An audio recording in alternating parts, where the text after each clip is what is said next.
హంసకథల కార్యక్రమంలో మన inspiring stories చెప్పే కొద్దీ అలా ఊరుతూ ఉంటాయన్నట్టుగా ఆ మోటివేషనల్ ఫ్యాక్టర్స్ ఎన్నో మారుతూ ఉంటాయి, కాలానుగమనంగా మారుతూ ఉంటాయి. ఎందుకంటే మనుషులకి రకరకాల కోరికలు, రకరకాల కళలు, రకరకాల ఆశలు ఉంటాయి. దాన్ని బట్టే వాళ్ళ జీవితాన్ని తీర్చిదిద్దుకుంటారు, వాళ్ళ లక్ష్యాలని చేరుకుంటూ ఉంటారన్నమాట. అలాగా ఇక్కడ ఒక 14 ఏళ్ల కుర్రోడి జీవితంలో జరిగిన ఒక అద్భుతమైన సంఘటన మీకు ఈరోజు చెప్దాం అనుకున్నా. చాలా ఇన్స్పైరింగ్గా ఉంటుంది. ఇది ప్రత్యేకించి అడక్కలేదు, ఇది ఎక్కడో జీవితాల్లో నిజంగా జరిగిన కథలే ఆ పేర్లు కాకుండా మనం చెప్పుకోవడం జరుగుతుందన్నమాట. సరే, ఇక్కడ ఒక నగరంలో, ఒక మంచి సిటీలో ఒక చిన్న ముచ్చటైన ఫ్యామిలీ ఉంది. ఆయన ఒక ఫ్యాక్టరీలో పనిచేసేవాడు తండ్రి. తల్లి కూడా చాలా గౌరవప్రదంగా హౌస్ వైఫ్గా ఉండేది. ఆ టైంలో వాడికి 14 ఏళ్ళ కుర్రాడు ఉన్నాడు. ఆ కుర్రాడిని కూడా స్కూల్లో చదివించారు. బిలో మిడిల్ క్లాస్ ఫ్యామిలీ అని చెప్పుకోవచ్చు అనమాట. ఆ తర్వాత ఒకసారి అనుకోకుండా ఈ 14 ఏళ్ళ కుర్రాడి పేరు సూర్య. 14 ఏళ్ళ కుర్రాడి పేరు సూర్య. మనకి ఆ విధి ఆడే నాటకాల్లో మనం చాలామంది బలైపోతూ ఉంటారు పాపం. కానీ మళ్ళా పైకి రావాలని కోరుకుంటే ఖచ్చితంగా అదే విధి వాడిని పైకి కూడా తీసుకొస్తుంది. వీడి విధి విజాత ఏంటంటే, ఈ కుర్రాడికి 10వ ఏడు ఏమైందిరా అంటే, వాళ్ళ తండ్రి ఒక యాక్సిడెంట్లో చనిపోయాడు. దురదృష్టం ఎలా వెంటాడుతుందంటే, ఈ కుర్రాడు చదువుకుంటున్నాడు, బాగా ఉందని వెంటనే వీళ్ళకి వెనకాల బ్యాక్గ్రౌండ్స్ లేవు, వెనకాల సపోర్ట్స్ లేదు, గాడ్ ఫాదర్ లేరు. దాంతో ఆ తండ్రి పోవడంతో ఆ ఇంటికి ఇంకా మొత్తం ఏది ఆసరా లేకపోయింది. ఎందుకంటే ఆవిడ అప్పటిదాకా ఆయన భర్త బాగున్నప్పుడు బాగుండే తల్లి, కానీ ఇప్పుడు ఇద్దరు వీధిని పడ్డారు. ఇంకా ఇల్లు అద్దెచ్చిన పరిస్థితి లేదు. నగరం కదా, నగరంలో ఎవరికి ఏ రకమైనటువంటి ఉపకారం చేయడు. అది ఆశించడం కానీ తప్పు అవుతుంది ఒక రకం చెప్పాలంటే. వెంటనే వీళ్ళు అదే నగరాల్లో ఉండే ఒక స్లమ్ ఏరియా అనే ఒక ఏరియాకి వెళ్ళి ఒక చిన్న షెడ్ ఏదో అద్దెకి తీసుకుని, ఇంకా మొత్తం కూలిపోయింది. వాడు ఈ కుర్రాడు బాగా చదువుకుని పైకి వెళ్ళాలి అన్న ఆశా సౌధం కాస్త కూలిపోయింది. అయితే ఈ సూర్యకి చిన్నప్పటి నుంచి ఒక అలవాటు ఉందన్నమాట. నగరంలో వీళ్ళు ఉండే ఏరియాలో కానీ, ఏ ఏరియాలో కానీ ఎక్కువగా అంటే వీళ్ళు కొద్ది దూరంలో 10 కిలోమీటర్ల దూరంలో ఒక ఎయిర్పోర్ట్ ఉందన్నమాట. అది సిటీ మధ్యలో. ఆ ఎయిర్పోర్ట్లోంచి ప్రతి అరగంట గంట ఫ్లైట్స్ అలా వెళుతూ ఉంటాయి. ఆ వెళుతూ ఉంటే ఈ చిన్నప్పటి నుంచి సూర్యకి బాగా చిన్నప్పటి నుంచి ఆ విమానాలు చూడడం అంటే మహాపిచ్చి. విమానాలంటే మహాపిచ్చి. ఆ విమానాలు ఎక్కాలి, ఆ విమానాలు నడపాలి, అలాంటి ఎంతో కోరిక అన్నమాట. ఎప్పుడు కూడా ఎక్కడ ఎన్ని పనులున్నా చదువుకునే రోజుల్లో కూడా కిటికీలోంచి కూడా, స్కూల్ కిటికీలోంచి కూడా ఆ విమానం వెళ్తుంటే అలా తొంగి తొంగి చూడడం, అదే అది ప్యాషన్ కన్నా పిచ్చి అనమాట. విమానాలు నడపాలి, విమానాలు ఎక్కాలి, ఇంకా మాట్లాడి విమానాలు తయారు చేయాలి, ఇన్ని కోరికలు ఉంటాయి. తర్వాత పేపర్లో చదువుకునే రోజు మాట చెప్తున్నాను, పుస్తకాల్లో పేపర్లు చెప్పి ఇలా ఫ్లైట్స్ అని చెప్పి బొమ్మల దగ్గర తయారు చేసి మనం ఆడుతూ ఉంటాం. అవి వేస్తూ ఉండేవాడు, పైకి ఆనందపడుతూ ఉండేవాడు. ఎక్కాలి, ఎంత పనులున్నా ఆఖరి నిద్రపోతున్నా కూడా అటు విమానం వెళ్తుంటే పైకి వెళ్ళి ఆకాశంకి చూస్తుండేవాడు. వీడి రోజులో సగం పని ఎప్పుడు విమానాలు వెళ్తాయో అని ఆకాశంకి చూస్తూ ఉండేవాడు. అది ఎప్పుడు ఎగరాల అదే కళ, అదే ఊహ, అదే ధ్యాస. సరే, ఈలోగా చెప్పాక విధి విషాదు తండ్రి చనిపోయాడు. వీళ్ళిద్దరూ రోడ్డు మీద పడ్డారు. ఆ తల్లి ఏంటంటే బాగా బతికిన వాళ్ళే, అంటే ఆ నలుగురు ఇళ్లలో పనులు చేసుకుంటూ పొట్ట పోషించుకుంటూ, కొడుకు కూడా చదువు ఇంకా ఆగిపోయింది. వాడు చదువు ఆగిపోయింది. ఆ ఫీజులు అవి కట్టలేరు కాబట్టి చదువు ఆగిపోయింది. సరే, వీడు కూడా ఏదో చిన్న సాయం చేద్దామని చెప్పేసి ఈ సూర్య అనుకున్నాడు తల్లితో. అలాగా ఆ షెడ్ చాలా ఎలా అంటే భగవంతుడు మరి లీలలు ఎలా ఉంటాయో తెలియదు, కానీ బాగా బతికిన వాళ్ళు ఒక్కసారిగా ఇలాగ ఏదైనా అంటే ఎలా జారిపోతారో చూడండి. జీవితాలు ఏ రకంగా ఎప్పుడు ఎలా మారుతాయో తెలియదు. కాబట్టి కానీ కృంగిపోక్కర్లేదు. ఈ కథలో మీకే అర్థమవుతుంది. కృంగిపోక్కర్లేదు. భగవంతుడు ఇందాక చెప్పి విధి ఏ రకంగా అయితే దెబ్బ కొట్టిందో అలాగే విధి మళ్ళీ తీసుకెళ్తుంది. భగవంతుడు ఏమిటో ఎందుకు ఆయన లీలలు మనకు తెలియదని చెప్పుకున్నాక, తర్వాత ఈ సూర్య వాళ్ళ అమ్మకి సాయంగా ఉంటుంది. డబ్బులు సరిపోవట్లేదు, ఆ దిక్కుమాల ఆ ఏరియాలోనే బతుకుతున్నారు. సరే, కొంచెం ఆ ఇంటికి దూరంగా ఒక మెయిన్ సిటీ రోడ్లోకి వెళ్ళేసరికి ఒక ఫ్రూట్ జ్యూస్ బండి ఒకటి ఉంది, ఫ్రూట్ జ్యూస్ షాప్ ఉంది.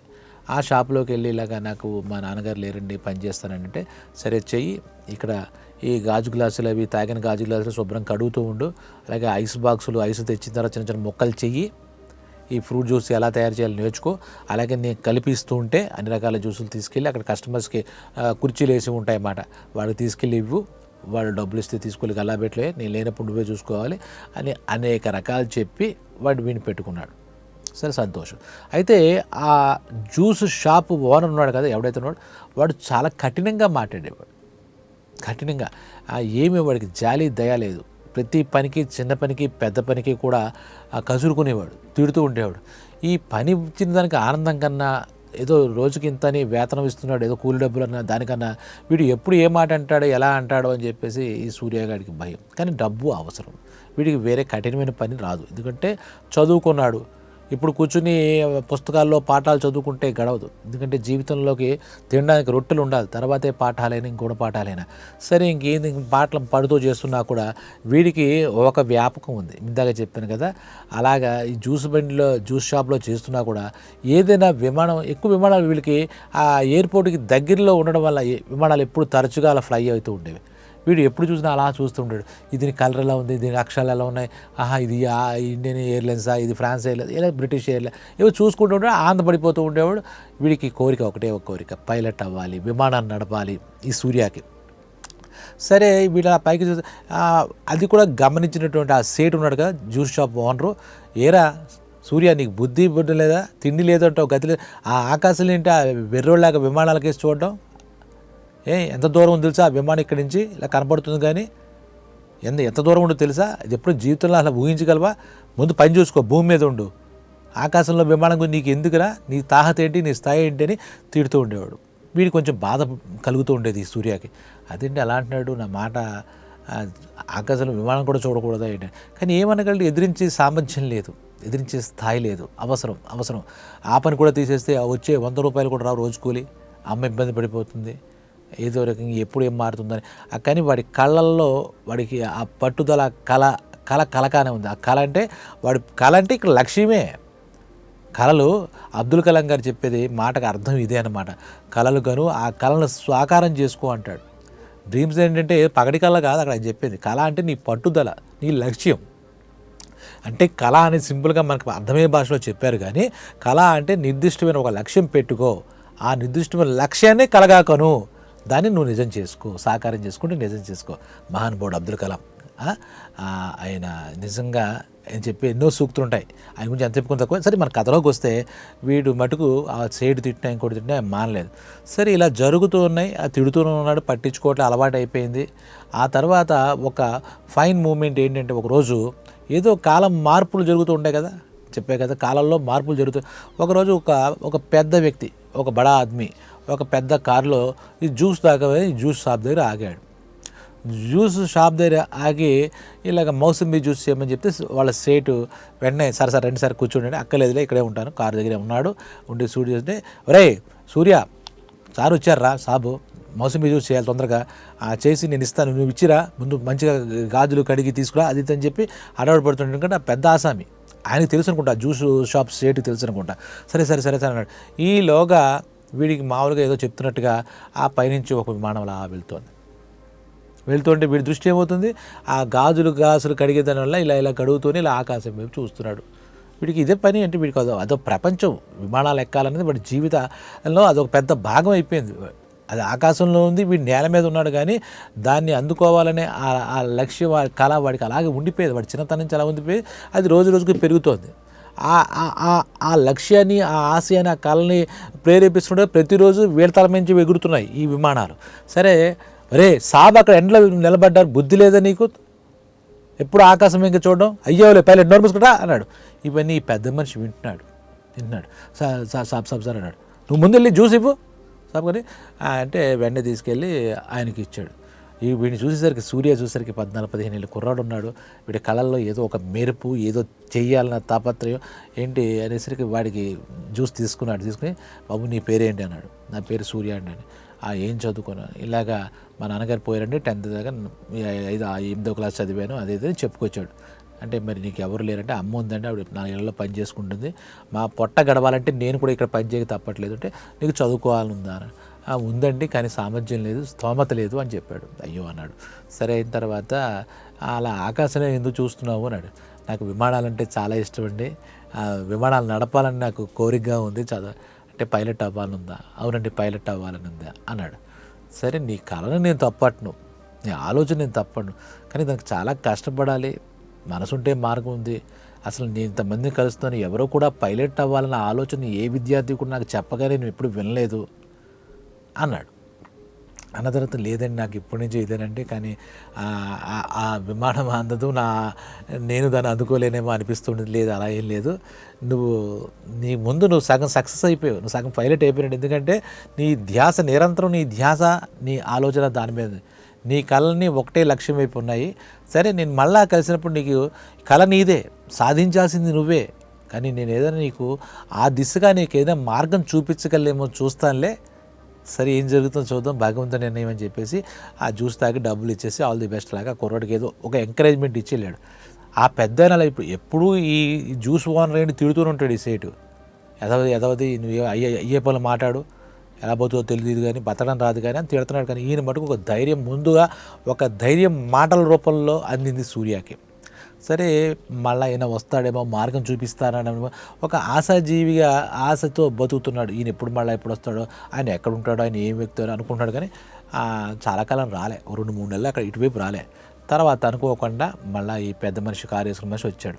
వచ్చేసి వీడు కనపడ్డాడు, జ్యూస్ అయినా సరే నవ్వుతూ ఎదురయ్యాడు. సూర్య, అరే నీ కళ అలాగే ఉందా, ఇంకా నువ్వు పైలట్ కావాలని అనుకుంటున్నావా అని అడిగాడు ఆయన.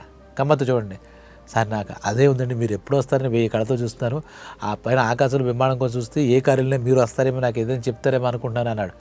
శభాష్, నువ్వు నిజంగా గొప్పవాడవుతావు, పైలట్ అవుతావు అని చెప్పేసి ఆయన అభినందించి, నేను చేసేది చెప్తాను, నిన్ను ఒక స్కూల్లో జాయిన్ చేస్తా, ఆ స్కూల్లో నీకు కావాల్సిన ఏర్పాట్లు చేస్తా, నీ పని నువ్వు చేసుకో, నీ పని నువ్వేం మానుకోక, నీ ఇల్లు గడవాలి కదా, ఆ స్కూల్లో కావాల్సిన పుస్తకాలు, నీ చదువుకోవడానికి కావాల్సిన ఫీజులు అవన్నీ నేను చూస్తాను, నువ్వేం చేయాలో చేసుకో అని చెప్పాడు. సరే అంటే ఆ స్కూల్కి తీసుకెళ్ళాడు. ఈ కుర్రాడు సూర్యని జాయిన్ చేశాడు. వాళ్ళతో మాట్లాడాడు. మాట్లాడిన తర్వాత, నువ్వు ఒక పని చేయి, నేను మీ సేటుతో కూడా మాట్లాడతాను, పొద్దున్నప్పుడు స్కూల్కి వెళ్ళు, మధ్యాహ్నం నుంచి ఏమో షాప్కి వెళ్ళు, రాత్రి ఏమో చదువుకో, ఇది నీకు కావాల్సిన అని చెప్పాడు. చాలా సంతోషించాడు. దీనికి ఫీజులు ఆయన కడతా అన్నాడు కదా, అక్కడే ఆయనకి చాలా భరోసా ఇచ్చినట్టు, చాలా సపోర్ట్ ఇచ్చినట్టుగా అర్థమైంది. అమ్మకి ఇబ్బంది లేదు, వీడికి కూడా ఇంట్లో డబ్బు తీసుకెళ్ళవచ్చు, ఈ చదువు మానెక్కలేదు అమ్మాయి అనుకున్నాడు. స్కూల్కి వెళ్ళాడు. స్కూల్లో మాట్లాడి ఇతని పరిస్థితి చెప్పి, ఇతని కోరిక కూడా ప్రిన్సిపాల్ గారు చెప్తే ఆయన కూడా మేము మద్దతు ఇస్తామండి అన్నాడు. సరే మీకు కావాల్సిన పుస్తకాలు అవి నేను ఇస్తానండి, ఇతనికి కావాల్సిన బట్టలు అవి కూడా నేను యూనిఫామ్ నేను ఇస్తాను, చదువు చెప్పండి అన్నాడు. ఆ కుర్రోడు డైరెక్ట్గా 10th క్లాస్ పరీక్షలు కట్టించాడు. వీడికి లోపల పైలట్ అవ్వాలన్న ఒక చిన్న కోరిక, తెలివైన వాడే, వాడికి పరిస్థితులు అనుకూలించక తండ్రి చనిపోవడంతో చదువు ఆపాడు. కానీ తండ్రి బతికుంటే చదువుతూనే ఉండేవాడు. నిజంగా ఆ పైలట్ ఆశలకు తండ్రి చేయుదునిచ్చేవాడేమో, కానీ తెలియదు కదా. సరే ఆ స్కూల్లో మొత్తం టీచర్లు అందరూ సపోర్ట్ ఇస్తే 10th క్లాసు మంచి మార్క్స్తో 90% మార్క్స్తో పాస్ అయ్యాడు సూర్య. అమ్మ కూడా ఆనందించింది, ఈ మాస్టర్ గారు కూడా చాలా ఆనందించారు. తర్వాత ఇంకొక 2 ఏళ్ళు కష్టపడు, నీకు ఇంకా నువ్వు అనుకున్నట్టుగా చాలా దగ్గరికి వచ్చేస్తుంది, 2 ఏళ్ళకి వచ్చింది అంటే ఇంటర్మీడియట్లో జాయిన్ చేశారు. ఇంటర్ కాలేజ్ ఆయన మాస్టర్ గారే. అక్కడ కూడా చదువుకుని మంచి 95% మార్క్స్తో పడితే ఇప్పుడు ఏం చేయాలి అంటే, కాలేజీలో లెక్చరర్స్ అంతా ఏమండి పైలట్ అవ్వాలంటే ఏం చేయాలంటే, వాళ్ళంతా సూచనలుగా, అరే ఇండియన్ ఎయిర్ ఫోర్స్ అని ఉంటుంది, దానికి సంబంధించి మీరు తర్ఫీదు పొందాలి, పైలట్ ట్రైనింగ్లు అవి ఉంటాయి, నువ్వు కష్టపడితే వస్తుంది, నీ ఆలోచన మంచిదే, చాలా తక్కువ మందికి ఇటువంటి ఆలోచనలు వస్తాయి, ఇంకోటి చేయాలి, నీకు ఎందుకు వచ్చింది ఆలోచించు కదా అని చెప్పి వాళ్ళంతా సహకరిస్తే ఇంటర్మీడియట్ మంచి మార్కులతో పాస్ అయ్యి ఆ పైలట్ సంబంధించి ఇండియన్ ఎయిర్ ఫోర్స్లో ఎటువంటి ఎగ్జామ్స్ రాయాలి, ఏం చేయాలి అన్నీ కనుక్కున్నాడు. దానికి అనుకూలంగా తను మానసికంగా ప్రిపేర్ అయ్యాడు, అకాడమిక్గా ప్రిపేర్ అయ్యాడు, ఫిజికల్గా ప్రిపేర్ అయ్యాడు. ఎన్ని చేస్తున్నా కూడా ఈ టీ షాప్లో, అదే మన జ్యూస్ షాప్లో మటుకు మనలే ఆ జ్యూస్ షాప్ సేట్ ప్రతిదానికి అయిందని కాదని తిట్టాడు కదా. ఏమో ఇతడు పట్టుదల చూస్తుంటే నిజంగా అయినా అవుతాడేమో, నా దగ్గర ఏదో ఉన్నాడు, ఏదో చాలాసార్లు తిట్టాను, వాడి యొక్క ఆలోచనలు కూడా మార్పు వచ్చింది. ఇంకా నా దగ్గర నిజంగా కష్టపడుతున్నాడు, నేను ఇచ్చే 10 రూపాయలకి సరిపడ పని నాకు చేస్తున్నాడు, నిజాయితీగా ఉన్నాడు, వాడి కోరిక తప్పే ఉంది, వాడికి పరిస్థితులు అనుకూలించలే కానీ వాడు కోరిక అనుకున్నాడు, వాడి కారణం కూడా మారింది, జ్యూస్ షాప్ కూడా సూర్య పైన పడింది. తర్వాత వాడు అనుకున్నట్టుగానే మన అనుకున్న కథ సుఖాంతం శుభంగా ఆడిపడినట్టుగా వాడు ఒక మంచి పైలట్గా వాడు సంపాదించాడు. వాడు మొత్తానికి వాడు ఒక సామాన్యంగా ఉండి ఒక జ్యూస్ షాప్లో గాజు గ్లాసులు కడుక్కునేవాడు, ఇంటర్మీడియట్ చదివాడు, ఎయిర్ ఫోర్స్ వెళ్ళాడు, ఈ పైలట్ సంబంధించిన పరీక్షలు రాశాడు, మొత్తం అంతా కలిసి ఒక పైలట్గా వెళ్ళి అక్కడ వాడు జీవితంలో మొత్తం వాడి జీవితంతో కూడా వాడు చిన్నప్పటి నుంచి ఎదురు చూసినటువంటి ఆ విమానాల్లో తిరుగుతూ అందులో తన అంటే మనకి ఏం చెప్పారంటే పెద్దలు, మనకి నచ్చిన పని దొరకకపోతే దొరికిన పనే మనం నచ్చినట్టుగా చేసుకోవాలి, నచ్చేటట్టుగా చేయాలని. అది ఇక్కడ అలా కాదు, నచ్చిన పనే దొరికితే ఇంకా నచ్చేటట్టు చేసుకుంది, చాలా ఆనందంగా చాలా సంతోషంగా చేసుకోమాట. ఈ సూర్య తర్వాత చాలా మంచి పేరు సంపాదించుకుని అక్కడ ఇండియన్ ఎఫేర్స్లో కూడా మంచి పేరు సంపాదించుకుని మంచి మెడల్స్ సాధించి ఇండియా కూడా చాలా చాలా చాలా చాలామందికి తనలా కలలు కొని అవకాశం లేని వాళ్ళందరికీ కూడా తన ఒక ఉత్తేజంగా తన ఒక ఇన్స్పిరేషన్గా నిలిచి వాళ్ళందరూ కూడా ఒక మాటగా మోటివేషన్ ఇచ్చేసి సరిపోతుంది, సాయం కూడా చేయాలి. వీడు అలా చేస్తూ ఈ సూర్య తన జీవితాన్ని సార్థకం చేసుకున్నాడు. విమానంలో ఎంత హైట్లో ఉంటుందో తను కూడా అంత హైట్కి ఎగిరాడు. ఎందుకంటే విమానంలోనే కదా పైలట్ నడపాలి. ఆకాశంలో ఆకాశమే నీ హద్దునట్టుగా వెళ్ళాడు. చాలా మంచి పేరు. కాబట్టి విన్నారు కదా, పరిస్థితులు తారుమారవచ్చు, పరిస్థితులు సహకరించకపోవచ్చు, కానీ నీ కళ ఇందాక చెప్పి నిర్దిష్టమైన లక్ష్యాన్ని కలగా నేను ఇప్పుడు నిర్వచనం చెప్తాను. ఆ నిర్వచనం ఉంటే ఆలోచనలు ఆకాశం వైపు ఉంటే చూడండి, మీరు కూడా ఆకాశం వైపు చూడండి. అంతనంత ఎత్తును అందుకోవాలనుకోండి, ఉన్నత శిఖరాలు చేరుకోండి. శిఖరం ఇక్కడ భూమి మీద ఏమి ఉండదు. శిఖరం అంటే బొమ్మల్లో ఉన్నట్టు ఉండదు.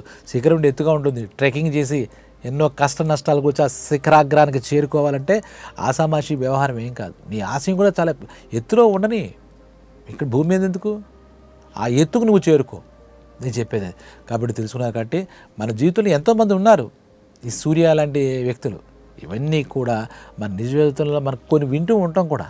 ఇవి మీ అందరికీ ఏదో రకంగా అంటే మీరు పైలట్ అయిపోయి మీ లక్ష్యంలో మీరు ఉన్నత స్థాయికి చేరండి, ఉన్నత స్థాయికి ఎదగండి. పరిస్థితులు నిందించో, మనుషులు నిందించో, కాలాన్ని నిందించో, ఈ నిందించడం మానేయండి. మీరు ఎదగడానికి ఈ నిందించడం వల్ల ప్రయోజనం ఏం లేదు. ఎవరో ఒక వ్యక్తి ఏదో ఒక చిన్న సాయం, మాట సాయంని అందిస్తాడు జీవితంలో, అది గ్యారంటీ, అది 100% గ్యారంటీ. అది ప్రకృతి రహస్యమే, సృష్టి రహస్యమే. భగవంతుడు మటుకు అలాంటి వాళ్ళని మనం పంపుతాడు, మనకు నిజంగా అత్యవసరం పంపుతాడు. ఎవరు నా జీవితం ఎలా ఉంది, ఎవరు పంపలేదంటే నువ్వు ఆ పంపుతాడు ఎదురు చూస్తున్నావా, నీకు నిజంగా ఆ సమయం వచ్చినప్పుడు ఆ సాయం చేసి వెళ్ళిపోతాడు భగవంతుడు. తర్వాత నువ్వు అందిపుచ్చుకో. ముందు నీకు కావాల్సింది నీలో ఫైర్ 24 వాడు పైలట్ అదే నామస్మరణ చేశాడు, దానికోసం చేశాడు. నీ సంకల్పం, దృఢ సంకల్పం ఉంటే నువ్వు ఏదైనా సాధించవచ్చు అనడానికి మనకి ఈ సూర్య పైలట్గా ఎదగడం అని ఈ ఉదంతం ఒక ఉదాహరణగా తీసుకోవచ్చు.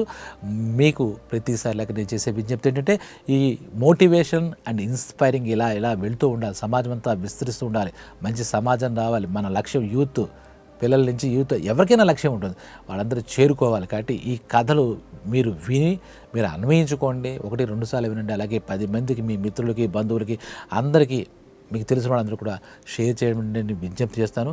సబ్స్క్రైబ్ చేసుకోలేని వాళ్ళకి సబ్స్క్రైబ్ చేసుకుంటే మీకు స్టోరీలు వస్తాయి. నాకేదో వనగురుతున్న ఆ కోణంలో ఆలోచించకుండా మీకు ఏదైనా ఉపయోగపడితే ఉపయోగించుకోండి అని చెబుతూ, మీరు కూడా విజేతలు కావాలి, మీరు కూడా ఆకాశంలో విహంగాలా ఎగరాలి అని చెప్పి మిమ్మల్ని అందరినీ ఆశిస్తూ, మీ అందరి కోసం ఆశిస్తూ, మిమ్మల్ని అందరూ ముందుగానే అభినందిస్తూ సెలవు, మీ పరమహంస.